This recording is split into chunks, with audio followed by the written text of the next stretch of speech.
Bonjour et bienvenue dans cette nouvelle vidéo où nous allons continuer à mettre en place l'authentification. Dans un premier temps, on va quand même revenir sur ce qu'on a fait précédemment, surtout la mise en place de la route sécurisée et du contexte React Hook qu'on a mis en place. Le contexte React Hook va nous permettre de pouvoir propager une information nécessaire à toute l'application. Typiquement ici, si l'utilisateur est connecté ou non. Donc ce qu'on a fait, c'est la création ici, au niveau de notre contexte, d'un objet qui va contenir isAuthenticated. Pour le moment, il va contenir isAuthenticated, mais très prochainement, on va rajouter le setter qui va permettre de modifier le isAuthenticated. Ensuite, ce qu'on a fait, c'est qu'on a rajouté auth provider, donc on va ici utiliser le provider de notre contexte pour propager le isAuthenticated au sein de notre applicatif. Et aussi, on a rajouté une route sécurisée qu'on peut retrouver ici, qui va juste faire la vérification à l'aide du contexte. Si l'utilisateur est connecté, eh bien on l'envoie vers les routes protégées, donc les composants login et par exemple mon compte. Sinon, on renvoie vers la page login pour les différentes routes qu'on souhaite protéger. On a aussi ajouté ici une nouvelle méthode qui s'appelle asAuthenticated qu'on a utilisée dans notre state pour envoyer, on va dire, une valeur qui va être calculée plus tard.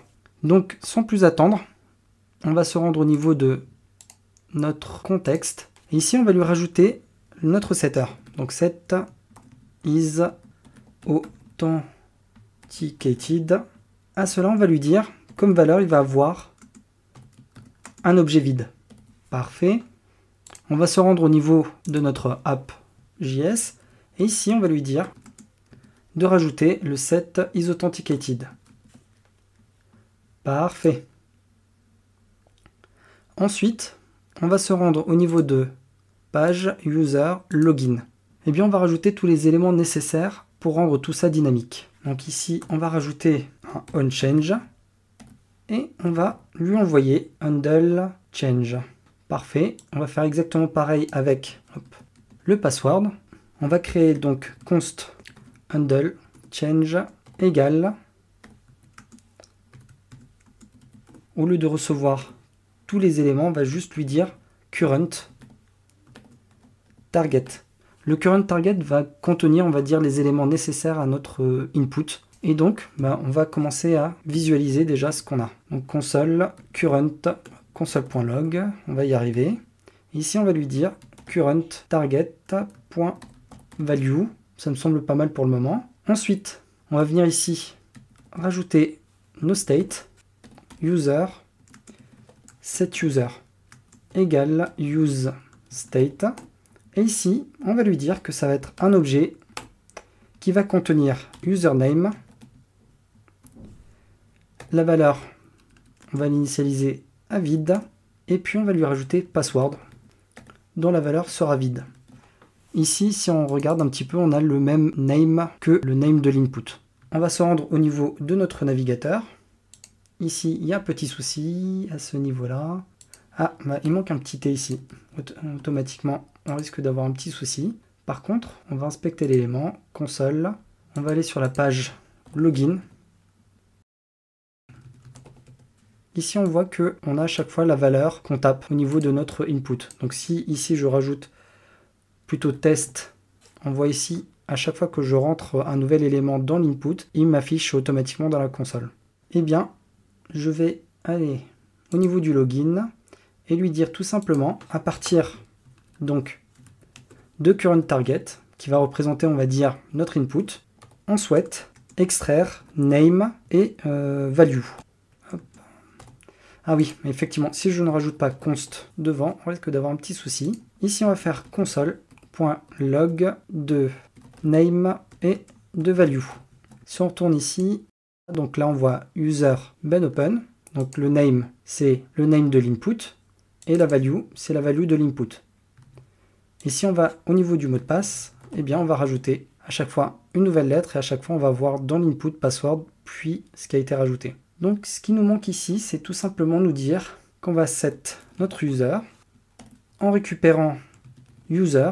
Ici, donc, ce qu'on fait, c'est qu'on va récupérer notre tableau user avec donc username puis la valeur. Donc en l'occurrence username est à vide au départ. Et exactement pareil aussi pour le password. On va venir ici, lui dire pour username, on va rajouter la value. Et quand on va voir donc password, donc le name sera password et la valeur sera CT ici comme ce qu'on a CT dans la value. Pour vérifier avant le submit, donc on va faire un handle submit.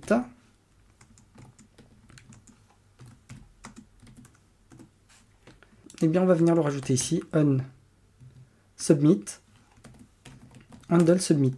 Ici, on va lui dire qu'on va attendre event. Vu qu'on n'a que event, on peut le retirer. Et on va faire un event.prevent. Pas d'autocomplétion, c'est pas un souci. Default. Donc ici, on va bloquer l'envoi de notre formulaire à l'aide du bouton submit. Et ici, on va faire console.group. Je veux tout simplement ici regrouper notre console dans un nouveau format. Donc console.log user. Et on va finir avec un console.endGroup, group end plutôt. On retourne au niveau de notre formulaire. Ici, on saisit open, password comme d'habitude. Et au moment de send ici, on voit qu'on a créé un nouveau groupe console. Et dedans, on va avoir tous les éléments de tous les types de consoles qu'on va rajouter à l'intérieur de ce groupe.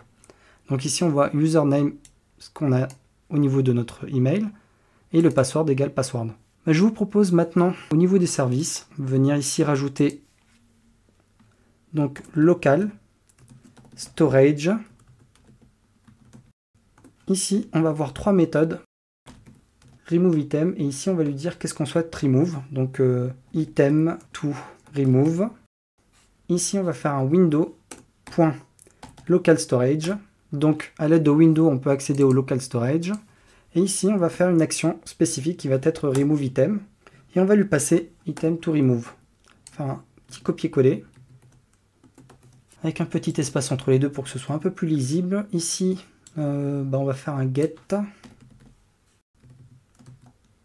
Plutôt l'appeler new item. Et local storage name. On va voir plus tard à quoi ça va correspondre. Et ici, donc, ce sera get item.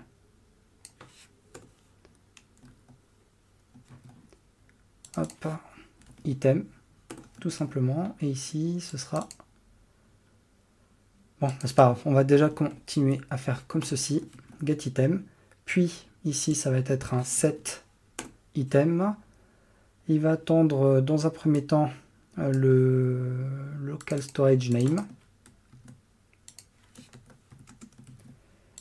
Et l'item qu'on souhaite avoir. Donc new item. Ça me semble pas mal du tout. Je voudrais tester un petit truc. Si on est authentifié. Hop, c'est bien ce que je pensais. Donc là actuellement on est connecté. Donc on voit qu'on peut accéder à mon compte. Mais par contre on peut toujours accéder à la page donc se connecter. Bon, on va y remédier. On va utiliser un autre hook qui s'appelle useEffect. Donc au chargement de notre composant, on va pouvoir faire un traitement spécifique qui va correspondre à notre besoin. Donc ici, faire une redirection si on est authentifié vers notre page Mon compte. Ici au niveau des props, on va plutôt récupérer History. Et à partir d'History, on va pouvoir faire un certain nombre de traitements, comme par exemple se dire qu'on peut faire un replace. Bon, on l'a pas. Replace vers /account. Mais on va le faire uniquement si is authenticated. Ça me semble pas mal. Hop, on vient ici, on remonte cette partie-là. Ici, on va avoir besoin de lui passer un tableau. C'est obligatoire à minima, même vide. Mais ici, on va se baser sur l'history et is authenticated. Cependant, on n'a pas is authenticated, mais on va pouvoir le récupérer à partir de notre contexte. Donc on va faire comme ici. Hop. On va rajouter useContext. Et puis, ça me semble pas mal du tout.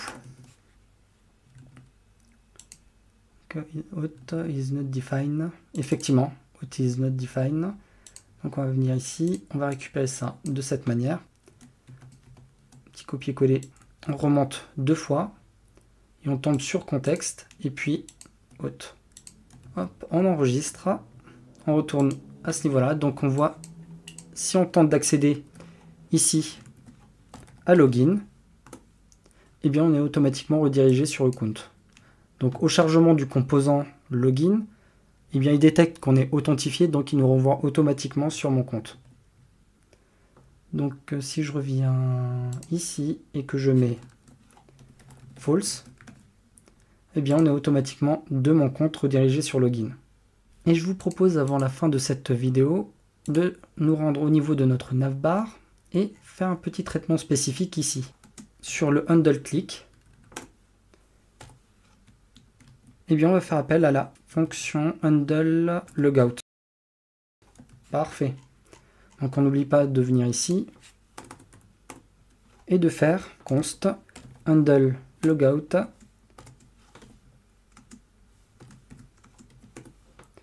et ici on va pouvoir juste tout simplement faire un console.log on est déconnecté. Eh bien on va aller tester ça tout de suite. Donc là on n'est pas authentifié. On va revenir ici, modifier donc as authenticated et lui dire qu'on est bien connecté. Donc on accède à mon compte. Donc ici il y a un petit souci au niveau des keys. Ok. On va voir ça juste après. Ici quand on clique sur déconnexion, on est déconnecté. Dans la navbar, non, c'est au niveau de mon compte. Donc account. Effectivement, en fait ici quand on est dans un cas de map dans JSX, on a besoin de rajouter ici un élément qui s'appelle key et de lui envoyer une valeur unique. Et bien on va utiliser l'index. Et là on voit qu'on n'a plus d'erreur. Parfait, et bien je vous dis à très vite pour la prochaine vidéo.